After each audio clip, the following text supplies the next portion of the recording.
একটি সম্ভ্রান্ত পরিবারের চাকরিওয়ালা ছেলে আমি, আমার এক ভাই আর বাবা মা, এই নিয়েই আমাদের পরিবার কাজের সূত্রে গ্রাম থেকে শহরে চলে আসতে হয় আমার।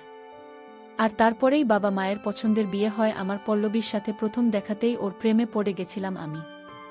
যদিও বিয়েটা আমাদের অ্যারেঞ্জ ম্যারেজেই হয়, তবুও ওকে যেন বেশি ভালোবেসে ফেলেছিলাম বিয়ের কয়েক মাস আগে থেকে। আর পল্লবী ও নিজের স্বতঃস্ফূর্ত ভালোবাসা দিয়ে আমাদের দাম্পত্য জীবনকে যেন সুমধুর করে তুলেছিল।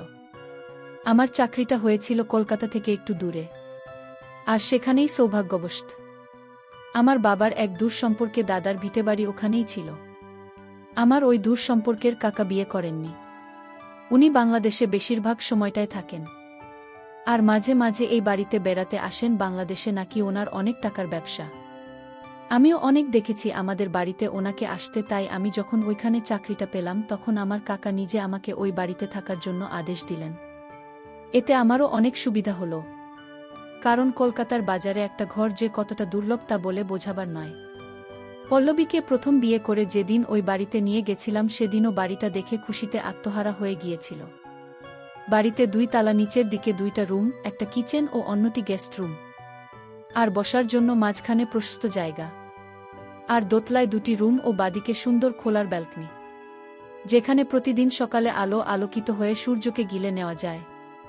পল্লবী ও আমার বিয়ের প্রায় 7 মাসের মাথায় ওই দূর সম্পর্কের কাকা এলেন ভারতে। আমি নিজে গিয়ে কলকাতা এয়ারপোর্ট থেকে ওনাকে পিক করতে গেলাম।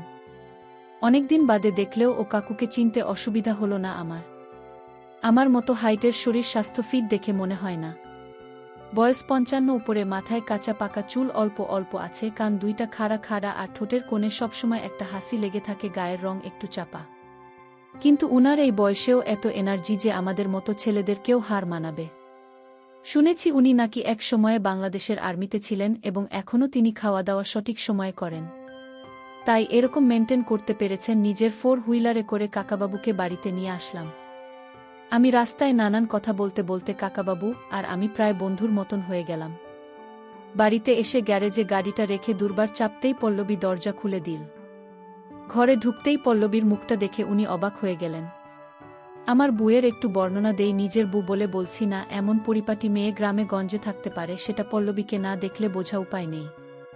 হাইটে আমার থেকে ছোট হলেও ওর সৌন্দর্য যে কারো নজর কাটবে। অবাড়িতে শাড়ি আর ব্লাউজ পরে থাকে, মাঝে মধ্যে নাইটি পরে। ওকে নিয়ে বাজারে, শপিং মলে, সিনেমা হলে, এমনকি সমুদ্র সৈকতে ঘুরতে গেলে সবাই ওর প্রতি এক ধরনের আকর্ষণ অনুভব করে।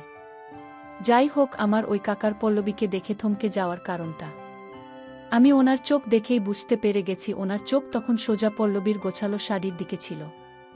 যাই হোক, নিজেকে কোনো মতে সংযত রেখে আমি কাকুকে বললাম, এই যে তোমার বৌমা পল্লবী। তখন নিজেকে একটু গুছিয়ে কাকুর পায়ে প্রণাম দিল এবং হাসতে হাসতে বলল, কেমন আছেন কাকু? আসতে কোনো অসুবিধা হয়নি তো? কাকুর দৃষ্টি তখনও পল্লবীর প্রণাম করার দিকে তাকিয়েছিলেন। কোনো মতে সামলে নিয়ে তিনি বললেন, ভালো আছি বৌমা, তোমাকে দেখে আমার মনটা খুশিতে ভরে গেল। যাক, ছেলেটা তাহলে দেখে শুনে সুন্দরী বৌমা নিয়ে এসেছে। পল্লবী এবার একটু লজ্জা পেয়ে হাসল। কাকু তখন বলল, বৌমাকে প্রথম দেখলাম কিছু দেব না বলতে বলতেই গলা থেকে মোটা একটা সোনার চেন বের করে পল্লবীর হাতে দিয়ে বলল, এটা পরে নাও গোমা, তোমার জন্য কিছু আনতে পারিনি তো, এই কদিন থাকব তোমাদের বাড়ি, তখন তোমাকে কিছু বানিয়ে দেব। পল্লবী ও আমি দুজনেই দেখলাম কাকুর দেওয়া সোনার চেনটার দাম কিছু না হলেও 80-90 এর নিচে নয়। মেয়েরা সোনা পেলে কত খুশি হয় সেটা আর বলে বোঝানো দরকার হয় না। তেমনটাই হলো। পল্লবীর সাথেও খুশি হয়ে কাকুকে বলল, এটা তো আপনারই বাড়ি, আপনি যতদিন ইচ্ছা এখানে থাকবেন, আপনার সেবা করতে পেরে আমরা খুশি হব। কাকু এবার হাসতে হাসতে বলল, এই তো আমার বৌমার মনটা খুব বড়, আমি সত্যিই খুশি হয়েছি। বলতে বলতেই পল্লবীকে আশীর্বাদ করলেন। উপরের 2টা রুমের একটাতে আমরা থাকি আর একটা খালি থাকে, ওটাকে আজ সকালে পরিষ্কার করে পল্লবী গুছিয়ে গাছে রেডি করে রেখেছে কাকুর জন্য। ঘরেই কাকুকে নিয়ে সবকিছু গুছিয়ে দিয়ে ব্যাগপত্র তুলে আমি নিচে এলাম। পল্লবী তখনও খুশিতে ডগমগ। নিচে এসে দেখে চেনটাও গলায় পরে নিয়েছে। আমিও খুব খুশি হলাম একা জেনে যে কাকু ওনার বৌমাকে পছন্দ করেছে। কাল রাতে গ্রামের বাড়িতে বাবা মার সাথে কথা বলতেই ওনারা বলেছিল, কাকুকে যদি খুশি করা যায় তবে সেটা আমাদের পক্ষে লাভজনক হবে। এমনিতেই এখন কাকুর আগে পিছে কেউ নেই। কাকুর এত বড় সম্পত্তি, তার উপর ভারতীয় না কেউ, বলতে শুধুমাত্র আমরা। তাই এবার যদি আমরা ওনাকে খুশি করতে পারি, তবে হয়তো এই কলকাতার বাজারে এই জমির সহ বাড়িটা আমাদের নামে লিখে দিতে পারে। আর সোনা দানা টাকা পয়সা তো রয়েছেই। এই কথাটাই কালকে আমার বাবা মা 5 থেকে 10 বার আমার আর পল্লবীর কানের ভিতর ঢুকিয়ে ঢুকিয়ে বলেছে। যে করেই হোক কাকুকে কোনো মতে পুটিয়ে খুশি রাখতে হবে। রাতের খাবার খাবার পর কাকু আমাকে ওনার ঘরে ডাকলেন। আমি যেতেই একটা প্রশ্ন করলেন, তোদের ঘরে কি কোনো কাজের লোক নেই? আমি বললাম না, আমাদের ঘরের কাজ পল্লবী সামলায়, আর এটুকু মাইনেতে এই কলকাতা বাজারে কাজের লোক রাখা অসম্ভব ব্যাপার। কিন্তু তুমি চিন্তা করো না, তোমার বৌমা তোমার খুব খেয়াল রাখবে। কাকু এবার একটু ইতস্তত করতে করতে বললেন, আসলে ব্যাপারটা তাই নয়। আমার রাতে একটু লাল পানি খাবার অভ্যেস আছে। আমি বললাম, তাতে আর সমস্যা কি? আমি কিনে নিয়ে আসব কাল থেকে। কাকু আবার একটু আমতা আমতা করে বলল, আসলে ব্যাপারটা তাই নয়। ব্যাপারটা হলো, আমার বাড়িতে অনেকগুলো চাকরের মধ্যে একজন কাজের মেয়ে আছে। কম বয়সী ওই মেয়েটি আমাকে প্রতি রাতে লাল পানি বানিয়ে বানিয়ে দেয়। আমি এবার পড়লাম এক বড় ফ্যাসাদে। এই সময় কাজের লোক জোগাড় করা যে কত দুষ্কর সেটা শুধু কলকাতা পাবলিক রাই জানে। আর তার উপর কম বয়সী মেয়ে চায় কাকুকে কোনো রকমে বুঝিয়ে। আমি যখন ঘর থেকে বের হলাম তখন কাকু আমাকে বলল, আজকে আমি আমার নিয়ে আসা বোতল থেকে লাল পানি নিজে বানিয়ে খাচ্ছি, কিন্তু কাল থেকে আমাকে বানিয়ে দেওয়ার মতো মেয়ে চাই। তুই জোগাড় করে রাখিস ঠিক করে। রাতে পল্লবীকে এই কথাটা বলতেই ও বলল, তোমার এই নিয়ে এত চিন্তা? আমি আছি কি করতে? তোমার খাওয়ার সময় আমি তোমাকে বানিয়ে দিই, এবার না হয় তোমার কাকুকেও বানিয়ে দেব। আমি এবার একটু আশ্বস্ত হলাম, কিন্তু মনের মধ্যে একটা খটকা লেগেই রইল। একদিন বাবার মুখে শুনেছিলাম এই কাকু নাকি বাংলাদেশে অনেক মেয়েদের সাথে কাজ করেছে। বন্ধুরা, তোমরা নিশ্চয়ই বুঝতে পেরেছ কিসের কথা বলছি। যাই হোক, নেগেটিভ চিন্তাভাবনা মাথা থেকে সরিয়ে ঘুমিয়ে পড়লাম। পরের দিন অফিস থেকে বাড়ি ফেরার পথে কাকুর জন্য দামি 2 বোতল লাল পানি নিয়ে গেলাম। পল্লবী নাকি কাকুকে আগে থেকেই বলে রেখেছিল যে আজকে রাতে ওনার প্যাক বানিয়ে দেবে। কাকু নাকি খুব খুশি হয়ে পল্লবীর কথা শুনে যথারীতি খাওয়ার পর কাকু উপরে চলে গেলে পল্লবী ও লাল পানির বোতল 2টা নিয়ে উপরে চলে গেল। যাওয়ার আগে বলে দিলাম, এমন কিছু করো না যেন উনি মনে মনে অসন্তুষ্ট হন। পল্লবী কানের কাছে এসে বলল, তোমার বউ এমন কোনো কাজ করবে না যাতে তোমার কাকুর অপছন্দ হয়। পল্লবের কথাবার্তা হাবভাব আজ একটু অচেনা লাগছে। আমার কথাই যেন একটু বেশি রসিকতা ভাব, আর চোখ 2টা যেন কিছু করার আগ্রহ দেখাচ্ছে। ওর পরনের শাড়িটা আজ প্রতিদিনের মতো সুতির হলেও ব্লাউজটা হালকা গোলাপি কালারের পড়েছে। কাকুকে দোতলার ঘরে শুতে দেওয়ার জন্য আমরা নিচের গেস্ট রুমে রয়েছি। প্রায় 10 মিনিট কেটে গেল, কেন জানি না আমার অস্বস্তি হচ্ছিল। অজানা একটা ভয় যেন আমাকে ঘিরে ধরছে বারবার। শুধু মনে হচ্ছে দোতানায় কিছু একটা হচ্ছে যে, কিন্তু হবার নয়। আরও 10 মিনিট দেখলাম, তারপর যেন আর ঠিক থাকতে পারলাম না। আমি সোজা দোতলার ঘরের দিকে রওনা দিলাম। দরজায় না গিয়ে জানালার ভাঙা কাছের ফাঁকে চোখ রেখে যেন হাত ছেড়ে বাঁচলাম।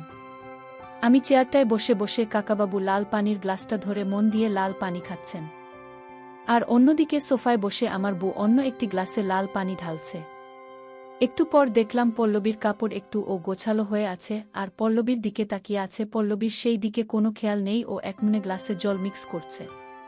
আমি ভাবলাম যাই নিচে গিয়ে শুয়ে থাকি, কিন্তু ঠিক তখনই কাকাবাবু আমার বুকে বললেন, বৌমা, আজ তোমাকে যে মালাটা দিয়েছিলাম সেটা কি পরেছ? পল্লবী তখন উত্তর দিল, হ্যাঁ কাকাবাবু, এই তো। গলায় বলেই সোনার মালাটা কাকাবাবুকে দেখাতে লাগলো। কাকু তখন বলল, বৌমা, তোমাকে মালাটা সত্যি খুব মানিয়েছে, কিন্তু তোমার হাতটা খালি, এদিকে আসো তো তোমাকেই আংটিটা দিয়ে দিই।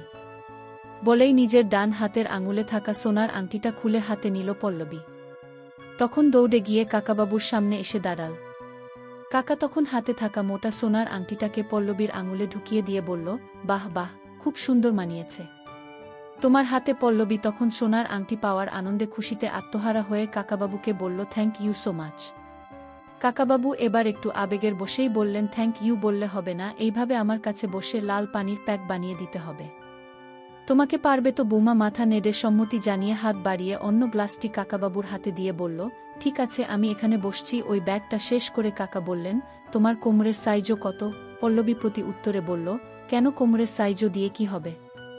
শুনি কাকাবাবু বললেন, ভাবছি কালকে তোমার জন্য একটা সোনার কোমর বন্ধনী বানিয়ে আনবো, কেমন হবে বলো তো? পল্লবী বলল, আমার কোমরের জন্য কোমর বন্ধ নিয়ে আনবে? কাকু বলল, হ্যাঁ, কিন্তু সেই জন্য তো তোমার কোমরের মাপ জানতে হবে। আমার বউ তখন বলল, কিভাবে মাপবেন? ফিতে তো নেই আমার বাড়ি। উনি বললেন, সমস্যা নেই, এমনিতেই মাপা যাবে। মাপ নেওয়ার সময় পল্লবী একটু অস্বস্তিতে পড়ে গেল। বন্ধুরা, ইউটিউবের কড়া নিয়মের কারণে এসব ঘটনা সরাসরি বলা যাচ্ছে না। তোমরা কমেন্টে দেওয়া লিঙ্ক থেকে আমার ওয়েবসাইট ভিজিট করো। সেখানে একদম মনের মতো গল্প দেওয়া আছে যেগুলো ইউটিউবে পাওয়া যায় না। আমি ঠিক করলাম ওদেরকে বিচতে দেওয়া যাবে না যে আমি ওদের দুজনকে দেখেছি। তাই আমি প্রথমে সিঁড়ি দিয়ে নিচে নেমে এলাম। তারপর আবার নিচ থেকে আমার বউ পল্লবীকে জোরে জোরে ডাকতে লাগলাম। পল্লবী, পল্লবী কোথায় তুমি? তোমার কি হয়েছে কাজ? এটা বলতে বলতে সিঁড়িতে আওয়াজ করতে করতে ওদের ঘরে ঢুকে গেলাম। ঘরে ঢুকে পল্লবী নিজেকে গুছিয়ে কাকাবাবুর পাশে সোফায় বসে আছে।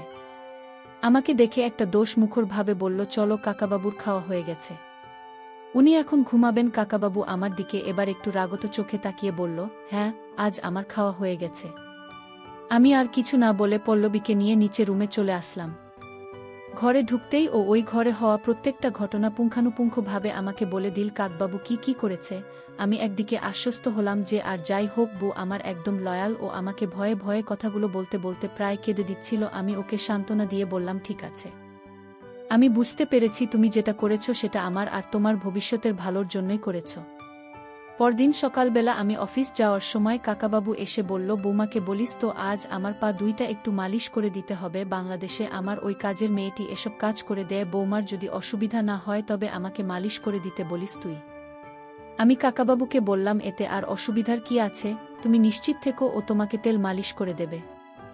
নিজের মন থেকে না চাইতেও আমার এ কথাগুলি বলতে হলো। আমি জানি আজ বাড়িতে আমি নেই দুপুরবেলায়, আর সেই ফাঁকে আমার বউ পল্লবী যদি উনার ঘরে গিয়ে তেল মালিশ করতে বসে তবে নির্ঘাত আজও কিছু একটা হবে। পল্লবীকে কথা বলতেই ও বুঝতে পারল আজ একা বাড়িতে কাকাবাবু ওকে দিয়ে কাজ করাবে।